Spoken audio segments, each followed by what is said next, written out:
primeiro, né, bom dia a todos, né? Um prazer a gente estar aqui nesse estado aí tão bom, né, gente? Tanta agricultura que a gente até enche o olho aqui, né?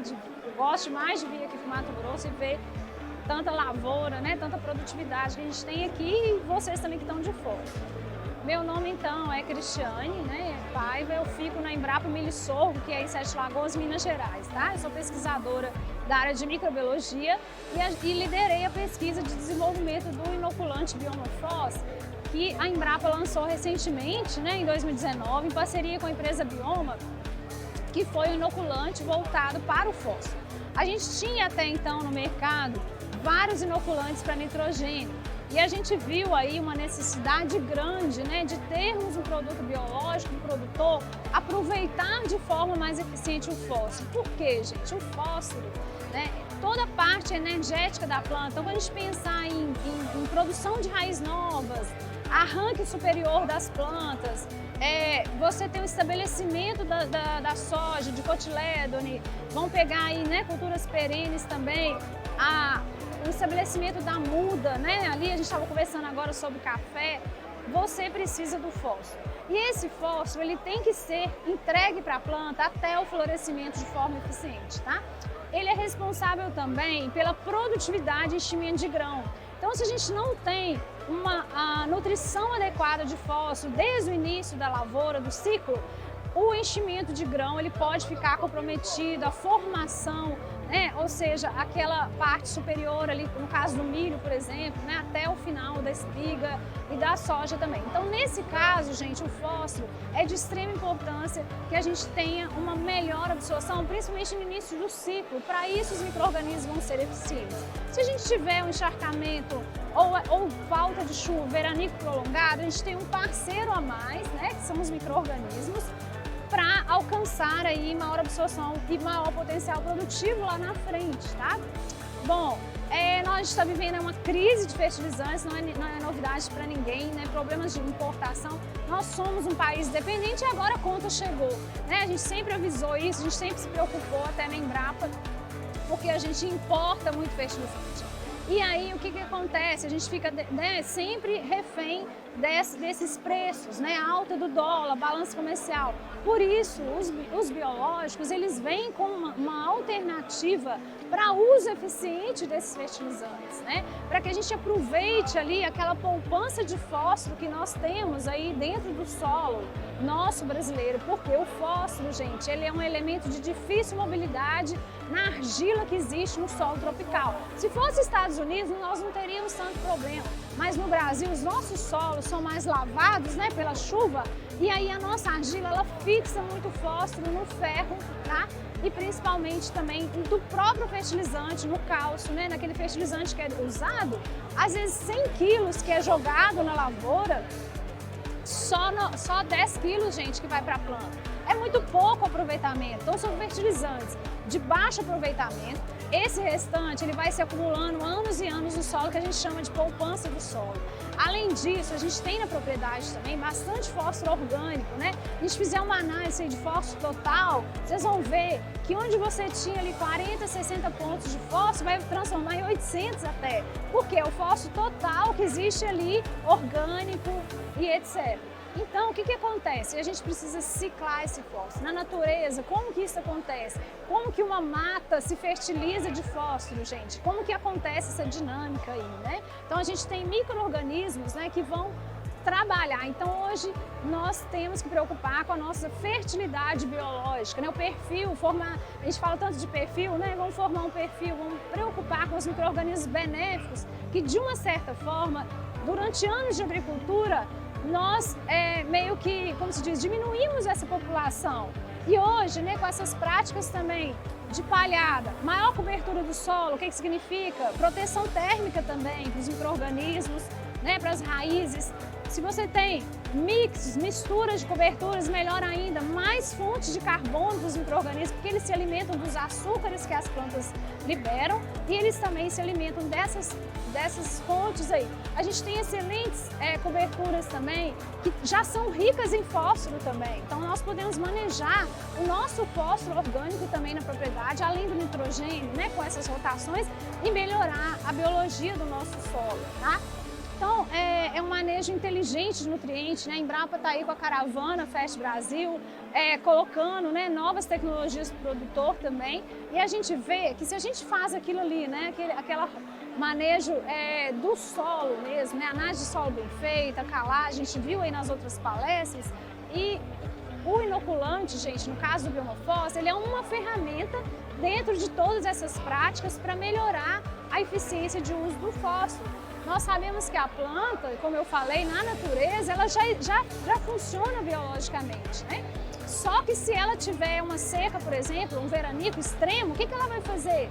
Ela vai parar, ela vai fechar o estômago, tá, dela, e ela vai segurar a energia dela e não vai produzir mais nada. Não é isso que acontece aí quando vocês passam secas extremas? E nessa hora é que entra o micro-organismo para quê? Ele vai continuar produzindo hormônio para ela, vai continuar produzindo as enzimas que ela precisa, os aminoácidos, ele vai continuar, gente, produzindo aí ácidos orgânicos para liberar esse fósforo do solo. Então essa é a função também de um inoculante, de um biológico na lavoura. Isso a gente vai fazer para manejo de doença, para manejo de praga.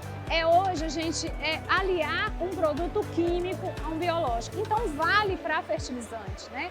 Continuar usando, mas com mais eficiente, para termos produtividades maiores. Uma parceria que a gente fala, né? Tanto para nutrição quanto para estresse também ambiental, não só seca, né? Mas alta temperatura, solos aí, gente, mais arenosos, que acontecem muitas vezes no Mato Grosso também. Você vai ter 70 graus de temperatura no solo, isso é super grave às vezes para a raiz, até mesmo para o colmo ali da planta e para os micro-organismos, que não são todos que suportam, né, essas altas temperaturas. Então o que acontece? Bioproteção, né, as bactérias aí estão aí como inimigos naturais de nematóides, né, inimigos naturais até mesmo de pragas e fungos do solo, tá?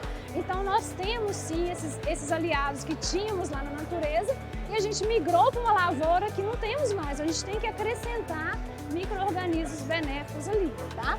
Bom, no caso de uma ciclagem eficiente de fósforo, quem são os principais micro-organismos responsáveis que estão na natureza? Os micro-organismos solubilizadores de fosfato, eles são envolvidos no ciclo do fósforo, e os fungos micorrízicos são os dois principais grupos de micro-organismos que trabalham com fósforo.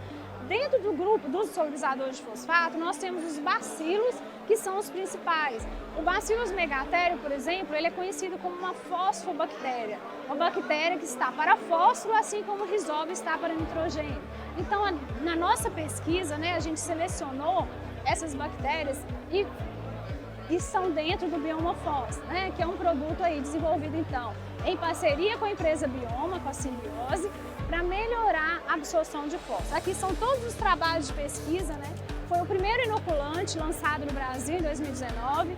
No mundo, né, a gente já tinha lá em 1950 produtos à base também de megatério na Inglaterra. E fomos caminhando aí no Canadá, já tinha sido lançado em outros países, na Índia, e chegamos com aí a tecnologia Embrapa, né, junto com os parceiros, que é o Biomofós. Então, gente, o que é esse produto? É um inoculante líquido, né, para semente, que pode ser usado também no suco de plantio. Ele tem essas duas bactérias, tá? O Bacillus megaterium, que é a cepa 119 Elite, né, da Embrapa, ele tem uma alta produção de uma enzima que é chamada fitase. Essa enzima consegue ciclar melhor o fósforo orgânico ali na raiz. No caso da cepa subtilis, que é a 2084, é uma cepa que tem uma característica muito importante para fósforo, que é a maior produção de ácido orgânico, maior produção desse elemento que vai conseguir quebrar aquelas moléculas de fósforo que ficam fixadas e presas nas argilas do solo, aqui, gente, na região da raiz. Então, aqui está mostrando nesse desenho, né, uma planta inoculada com Biomofós e outra não. O que vai acontecer? Primeira coisa, um efeito de promoção de crescimento, que é o aumento radicular. Por quê? Porque esses bacilos, eles também ajudam a aumentar a produção de raízes finas nas plantas, né? Isso foi constatado pela nossa pesquisa. Para a gente chegar a essas bactérias, a gente fez uma seleção, né, que eu vou comentar. E a gente vai ter ali naquela região da raiz um aumento dessas substâncias benéficas para fósforo, que são as enzimas e os ácidos orgânicos. Então, ao contrário dessa, para atingir aquele fósforo preso nas argilas, ou aquele fósforo orgânico fica mais difícil. Se a gente tem uma inoculação, além da gente ter aumento de raiz, a gente também tem um aumento dessas substâncias ali enriquecidas. Como eu disse, você está enriquecendo o seu solo com micro-organismos benéficos para fósforo, né? Para a gente entender melhor. E nós começamos, né? O que os resultados mostram, gente? Que no ciclo da cultura, como eu disse, se você entrega fósforo mais cedo para a planta, aonde lá no início, quando ela começou ali pequenininha, que ela nem tinha raiz direito, se você já tem uma bactéria aliada para aumentar essa ciclagem, essa absorção, a gente só tem a ganhar lá na frente na produtividade. Por isso que o inoculante vai lá na frente entregar potencial produtivo maior, mais sacas. Por quê? Porque no início a gente consegue ter arranque e maior absorção de fósforo, tá? Só para a gente entender.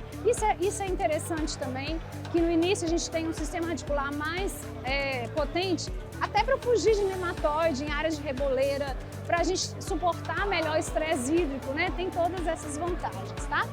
E como que a gente chegou nesse produto? Só para contar para vocês um pouco da pesquisa, um pouco da história, né?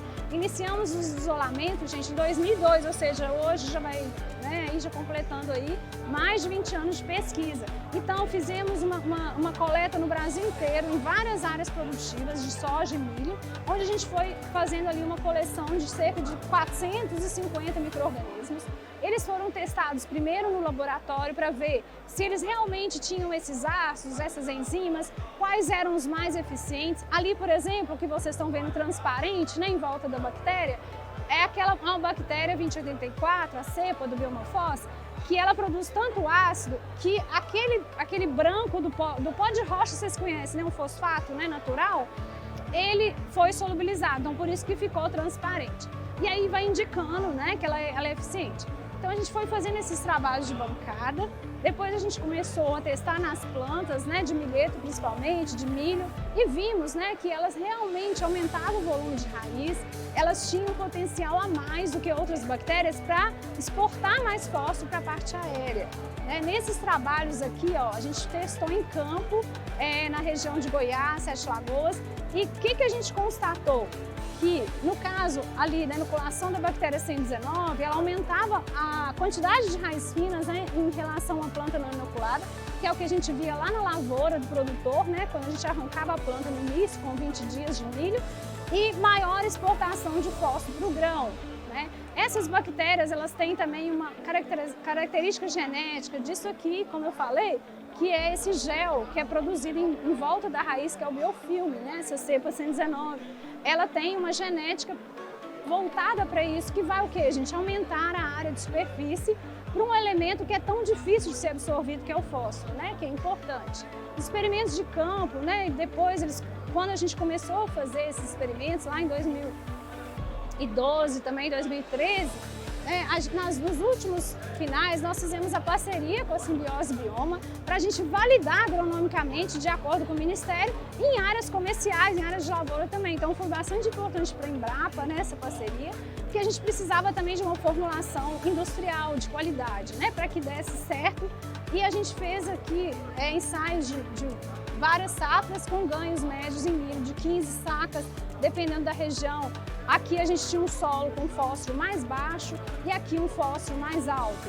Nesses resultados também a gente constatou então um aumento de exportação de fósforo para o grão, né, que era importante para a gente. Porque a gente não queria só ganhar produtividade, a gente queria que a planta absorvesse mais fósforo e foi assim que a gente selecionou essas duas cepas, tá? Aqui nesses resultados, por exemplo, a gente viu que nas regiões onde que você tinha, igual no Paraná, né, na região de Palotina, um fósforo muito alto no solo, um fósforo que a gente chama aí de fósforo de 60 pontos, por exemplo, uma maior ação do produto, né? Então esses ganhos, por exemplo, chegaram às 16 sacas no Rio Grande do Sul. Então foram experimentos que a gente foi fazendo no Brasil inteiro para chegar, né, até esse produto também. Nesses resultados com a soja, né, da Embrapa Soja, da doutora Mariângela, a gente viu também que naquelas plantas de soja inoculadas já com bradisóbio, com a 50% ali da adubação, tá vendo? Em relação ao controle só com adubação fosfatada, um ganho de quase 7 sacas a mais, além da inoculação tradicional, que já tinha, né, um rizóbio. Então, isso dá para a gente entender que, às vezes, numa área que já está bastante adubada, com bastante fósforo, é possível o incremento de produtividade com o uso do inoculante na soja, né? Aqui, nesse caso, nesse mesmo experimento, né, foi constatado um aumento de 14% a mais de exportação de fósforo por grão, onde a soja tinha recebido ali 50% da adubação e bradisóbio só, sem o inoculante, né, em relação àquele controle lá, aquela segunda barra lá, gente. Então, mostrando o que eu falei, o ganho de fósforo para a lavoura, né, que era importante para a soja também. E os nossos resultados na cana, né? Então, o produto foi registrado ano passado para a cultura da cana, mostrando também aumento aí, nessa publicação, vocês podem ver os resultados, gente, aumento da biomassa de cana, né, onde que tem aplicação do biomafós. O biomafós foi aplicado no tolete, ali no cultivo, né, no plantio da cana, desculpa. E a gente teve um incremento não só na produtividade, mas também nas toneladas de açúcar, né? Então, mostrando a ação do produto para fósforo e produtividade. E hoje, gente, a gente tem aí, junto com a empresa, né, com a Simbiose, mais de 500 áreas comerciais, né, onde a gente vem com o protocolo da Embrapa também, validando na lavoura, que é muito importante, né? Não adianta a gente ficar só no experimento lá, né, físico da pesquisa, a gente tem que levar isso aí. Então, a gente tem visto um crescimento mesmo, né, de áreas adotadas aí. Hoje a gente já tem mais de 2 milhões de áreas, né, adotadas com biomafós, porque o produtor testa numa área, gosta, passa para uma área maior. Então, já tem se consolidado não só para milho, soja, até em outras culturas, que é o que a gente está validando. E no milho, em geral, no Brasil, os ganhos têm ficado aí em torno de 11 sacas a mais, né? Sendo que o produto vai custar aí menos de 2 sacas, tá? Então compensa, né? No caso da soja, a gente fez esse levantamento também nas áreas de lavoura em vários estados, vejam que variam, né? Aí um aumento médio de 6,3% e melhoria até mesmo da nodulação da soja. Quem quiser consultar também, gente, com mais detalhe, esses resultados estão nessa publicação. E a gente já está aí agora encaminhando para outras culturas, porque vimos, né, o potencial do produto. Então, hortaliças, cenoura, batata, alho, a gente está validando em feijão, arroz, né? Temos também trabalhos com trigo, com amendoim, tomate, é uma cultura que responde muito bem em batata, tá? A gente está avaliando em fruteiras, colegas da Embrapa, né, lá do Nordeste, e no algodão também. Então, graças aí à nossa pesquisa brasileira, esse produto, né, tem muita chance de alcance. Ele foi agora registrado nos Estados Unidos já também, com bastante aceitação pelos produtores, e a tecnologia Embrapa, né, brasileira, alcançando aí as fronteiras, né, gente? Bom, então, aqui são os resultados com o feijão que mostram já bem interessantes, aumento de produtividade, melhoria no arranque aí da cultura do feijão, que foram feitos lá pelo colega Anderson da Embrapa Arroz e Feijão, né? No sorgo a gente está validando lá também, e o sorgo tem respondido até diferentes genótipos de sorgo também. Há uma resposta bem interessante no inoculante para sorgo, né, na raiz. E a batata é o melhor resultado até agora que a gente tem visto, aumento de produtividade de 30% a mais, né? Quem for do Paraná, né, cultivar, vale a pena testar também na cultura da batata. E esses resultados, né, preliminares na braquiária, que a gente também ainda está estudando a dose, né, e utilização, já mostram, né, aqui, por exemplo, com 50% da adubação, comparado aqui, adubação mais o biomafós, o incremento, gente, né, de quase o dobro aí na biomassa, né, da braquiária. E quando a gente mistura o inoculante biomafós com o azospirilo, a gente tem um aumento maior ainda, né, que vai daquele 16 que tinha para 19 mil, né? Então melhora ainda mais. Nesse outro slide aqui, né, gente, eu queria falar o seguinte, que a inoculação, não só do biomafós, ela tem que ser bem feita. Então a gente tem que estar atento, produtores rurais, técnicos, que vocês usem de forma eficiente, façam caprichada a inoculação. Então a gente chama de boas práticas de inoculação, né? Aqui eu coloquei as doses, né, recomendadas aí, tanto para soja, você pode misturar bradisóbio com azospirilo na mesma calda, mas a gente tem que estar atento, às vezes, a isso aqui, ó. Tá? Então, por exemplo, usar sempre produtos registrados, produtos que garantam a viabilidade das células, que tenham uma concentração ideal. As produções caseiras, elas deixam em dúvida, né, essa concentração, às vezes tem muita contaminação, a gente precisa preocupar com isso também.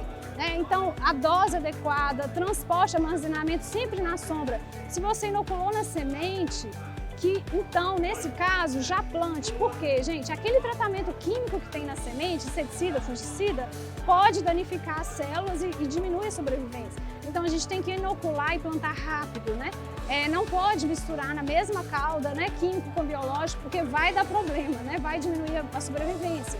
E não plantar no pó, né? Quer dizer, porque a bactéria precisa de água, precisa de umidade, tá? Então é isso, gente. Aqui as publicações mais técnicas, vocês podem consultar no site da Embrapa, né? Fica tudo disponível. E agradecer vocês, né, a presença, agradecer a FAMATO, ao convite, né, e todos que vocês tiverem perguntas. Queria também divulgar o nosso congresso, né, de milho, que vai acontecer em setembro, vai ser online, né, vocês podem já fazer inscrição, já está disponível e vai ter bastante palestra bacana, bastante gente, né, aí boa para falar, e vai ter um painel no dia 15 de setembro que eu vou participar, que vai falar também do uso eficiente de fertilizantes e novas tecnologias, tá bom? E agora a gente pode ter aí as perguntas, né? Muito obrigada, gente.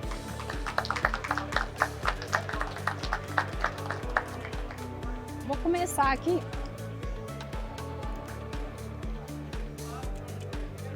Se quiser se identificar, tá, gente? É que às vezes fica com vergonha, né? Então tá, ele perguntou, né, esse biofilme que as bactérias fazem, né, tem alguma relação que pode, nas raízes, atrapalhar a liberação dos resultados das raízes, atrapalhando os nematóides. É o contrário, né? Esse biofilme, que é um gel, ele já é produzido também pela própria planta, então só vai potencializar, né? E aí, existem vários trabalhos que falam que os bacilos protegem contra nematóides por isso, porque eles são capazes de formar o biofilme melhor que outra bactéria. E aí ele vai fazer uma camada protetora em volta da raiz e aí fica difícil do nematóide infectar. No nosso caso, essas cepas, a gente não constatou isso não, quem dera, né? Ia ser bom demais, né? Mas a gente fez algumas análises para ver se melhorava nematóide, nesse caso não teve muito efeito para nematóide não. Mas existem pesquisas que mostram que essa produção do biofilme ajuda a diminuir a infecção. As raízes vão continuar exudando, porque elas são hidrossolúveis, né? Então passa pela camada, tá? Deu para entender, né? Você quer perguntar? Hã? Pesquisa, vocês fizeram assim um comparativo de eficiência entre a inoculação via suco e via semente? Sim. E outra coisa, se eu inocular na soja, eu vou ter algum resultado no milho ainda ou vice-versa, mas é a permanência, a sobrevida dele no solo, aqui no Cerrado. Tá jóia. Obrigado. Obrigada. Ótimas perguntas, né? Ele está perguntando, então, quem não escutou, se a gente tem algum trabalho mostrando inoculação no suco versus semente. Temos sim, mas não dá tempo de mostrar tudo aqui, né, por causa do tempo. Os trabalhos mostram o quê? A inoculação no suco, quando você tem um tratamento químico pesado na fazenda ou já veio da fábrica, ela é mais eficiente sim por isso. Por quê? Porque você tem menos contato da bactéria com o químico da semente, né? E a dosagem aumenta. Você tem que aumentar a dosagem e o custo aumenta. Esse que é o problema. Mas, se você fizer bem feito na semente, também vai funcionar bacana. Bem feito, o que é bem feito? Ter o cuidado de inocular e plantar no mesmo dia, por exemplo. Vai dar o mesmo resultado que no suco. Vocês podem ficar tranquilos, tá? Consórcio milho com braquiária inocular via braquiária. Pode também. Aí você vai fazer uma pulverização, né? A braquiária já formada. Só que aí você tem que caprichar na dose. Inocular só a semente da braquiária. Sim. Aí sim. Pode fazer sim, tá? Aí pode ser a dose normal. Você perguntou também da questão se você inoculou na soja, se sobra para o milho safrinha. a gente não tem como garantir, porque, por exemplo, você colocou a quantidade na soja, com certeza essas bactérias sobrevivem no solo, mas a gente não sabe se teve se teve alguma competição lá, se a seca que teve afetou, se a irrigação afetou. Então, o que a gente recomenda é sempre reinocular. Por quê? Para garantir que aquela bactéria que você quer está lá e numa concentração bacana, entendeu? E quando você inocula na semente, no milho, por exemplo, você está ganhando, porque na hora que começa a crescer as primeiras raízes, a bactéria já está lá grudada nela, entendeu? Ela não tem que alcançar aquela bactéria que está no solo, é diferente, né? Então ganha com eficiência, tá? Quanto à quantidade de fósforo, não está alta no solo? Ah, sim. Ó, solos com fósforo mais baixo aqui, né? Entre 3 e 5, por exemplo, principalmente se for arenoso, né? Que você tem menos matéria orgânica. Às vezes é uma área de abertura, era uma área antiga de canavial. A gente sempre fala, capricha na adubação, né? Eleva esse fósforo seu aí para patamares de 15, 20, depende do solo, depende do que você quer produzir, né? Então, construa a fertilidade para depois você pensar em reduzir uma adubação, como foi explicado lá na outra palestra. No caso do biomorfósforo, eu vou chegar agora, ele vai atuar menos do que numa área com fertilidade mais construída, por causa da baixa quantidade de fósforo preso, tá? Ao mesmo tempo, nessas áreas também costuma ter pouca matéria orgânica, né? Então, para as bactérias, a gente tem que, às vezes, dobrar a dose também nessas áreas, tá? Ficar atento. Se for uma área de abertura, principalmente, a gente tem que dobrar a dose de inoculante por causa disso, porque tem menos matéria orgânica para a bactéria se alimentar, tá? Vocês têm um comparativo com bioma contra pseudomonas? Eu mesmo não tenho esses dados, eu nunca fiz, porque a gente acaba não dando tempo. A Pseudomonas foi lançado recentemente e a Pseudomonas da Embrapa foi lançada para braquiária, então a gente ainda não fez esse comparativo. Assim, então não posso te responder porque eu não fiz esse teste ainda, tá? O que eu posso falar é que os bacilos são mais resistentes que as Pseudomonas, né? O bacillus ele é positivo, então ele esporula mais. Sobrevive melhor no solo do que uma Pseudomonas, que é gram-negativa, ela é mais sensível, ela é tipo azospirila, um pouco mais sensível. Aí se você tiver menos matéria orgânica, problema de seca, veranico, eu recomendaria usar os bacilos. Puxar a sardinha, né? Mais alguma pergunta, gente?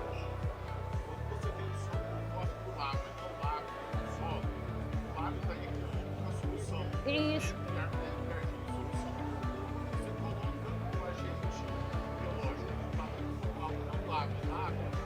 Mais complicado.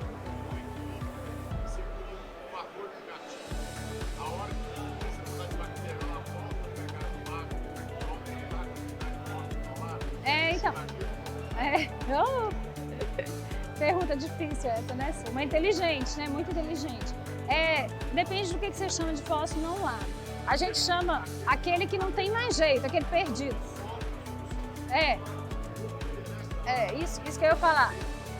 Aquele que já estiver cristalino, que a gente chama, que a bactéria não consegue agir nele, não. Ela consegue agir só naquele que a gente chama de fósforo que está ainda absorvido ou na matéria orgânica, que é o fósforo orgânico, ou aquele...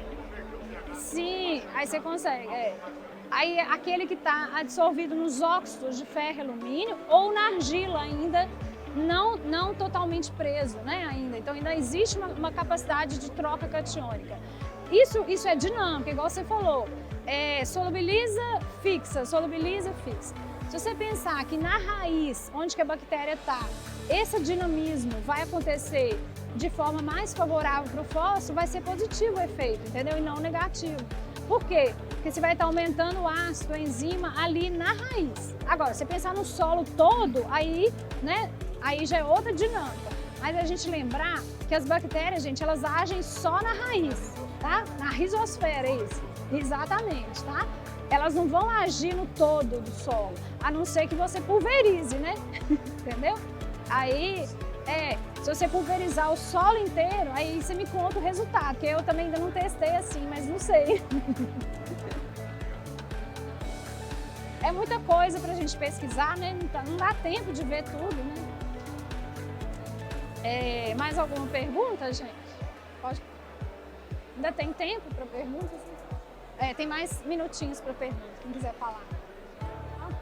Eu havia perguntado aquela hora ali sobre, na primeira pergunta ali, porque o pessoal que utiliza pseudomonas fala que ela tem alguma ação em cima dos nematóides, né?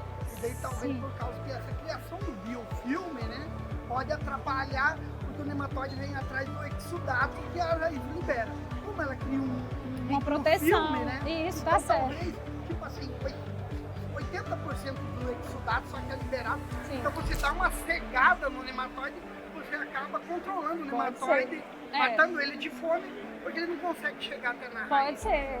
Bastante interessante seu raciocínio, pode acontecer. A gente vê muitos, né, pessoal que usa aí bacilos subtilis, amiloliquefaces, para nematóide, na verdade o mecanismo é também promoção de crescimento, aumentar a raiz e biofilme, né? Que aí é essa camada que você falou de bioproteção e o nematóide vai encontrar uma barreira, né? Mas isso é coisa que a gente tem que realmente estudar mais, né, para entender, tá?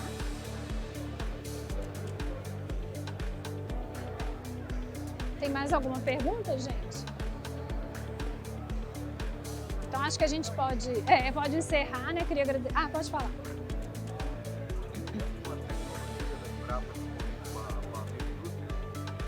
De indústria de quê que você fala?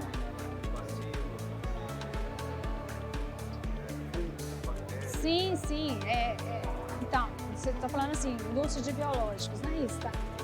Sim, por exemplo, a gente selecionou essas duas cepas, mas nós temos mais, boas, iguais, entendeu? Então é só procurar, né?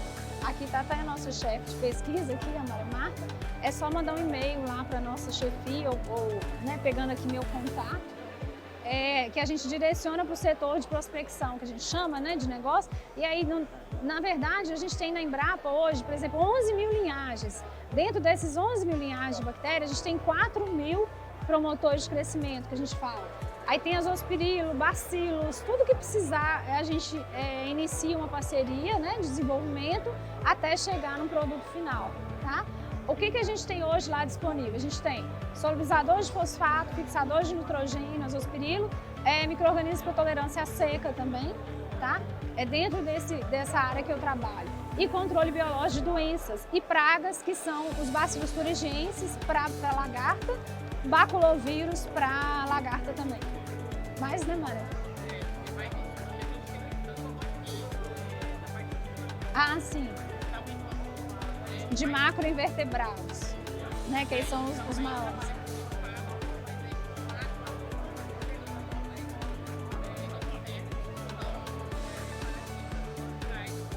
Sim.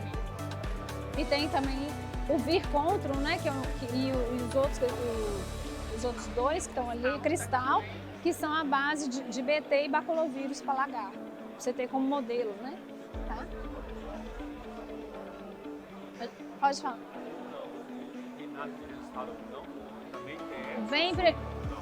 Também. Me explica aqui do algodão, nós fizemos um teste, acho que até no Mato Grosso também, né? A gente viu uma melhoria de aumento de copa, se eu não me engano, também comparado com o controle sem biomorfose, em torno de 20% na formação da copa.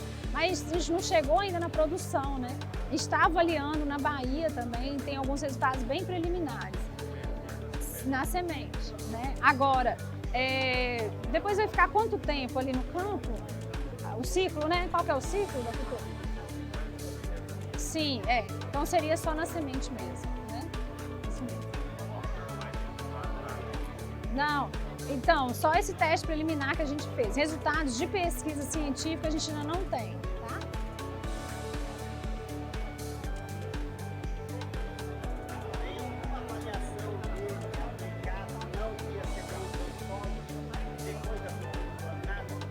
Aí você fala em qual cultura? Sim, aplicação em V3. Eu estou fazendo experimento esse ano passado, estou na segunda safra já, para ver se existe efeito foliar. A gente aplicou no milho em V3, por exemplo, fizemos uma pulverização foliar, né, como você disse, e tem produtor, por exemplo, na Bahia, que está aplicando via barra, né, em V3, na soja, no milho, e assim, me fala que o resultado é bom. Porque às vezes, o que acontece? Não deu tempo de inocular, né? Ou não choveu. Aí a gente fala, não, se for uma inoculação de socorro, vale a pena, que é melhor que nada, né? Mas eu estou testando isso ainda, eu vou colher agora, já colhi, desculpa, esqueci. Já colhemos experimento, aí a gente deve fazer uma publicação e falar esse resultado para vocês, tá? Se funcionou. E aí o que eu estou fazendo? Eu estou comparando com inoculação na semente, no suco e V3, para ver a diferença. Sim. É, seco. Aham.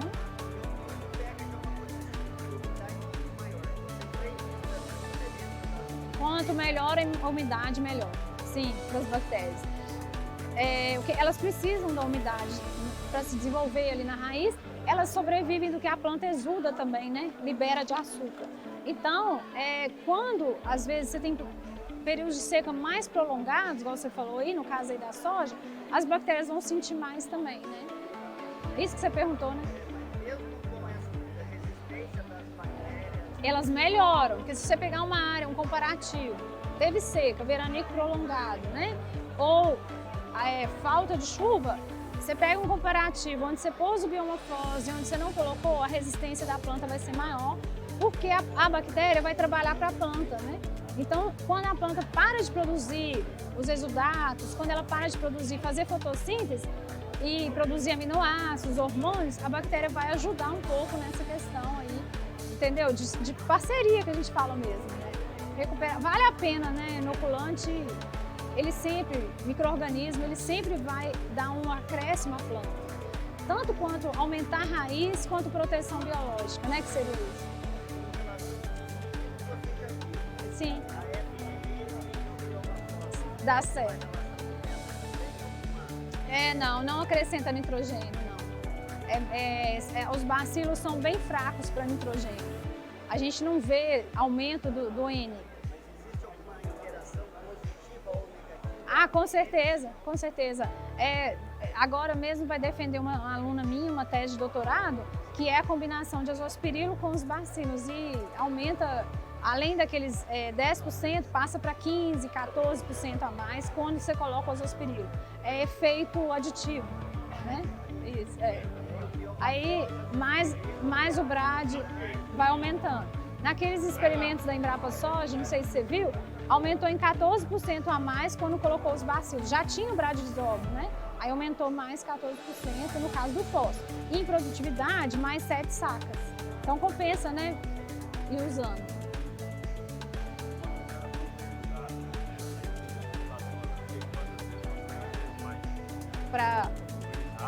Sim. Sim, você tem que ser uma dose maior. Tem que ser uma dose maior, por quê? Porque vai cair muito no solo, né?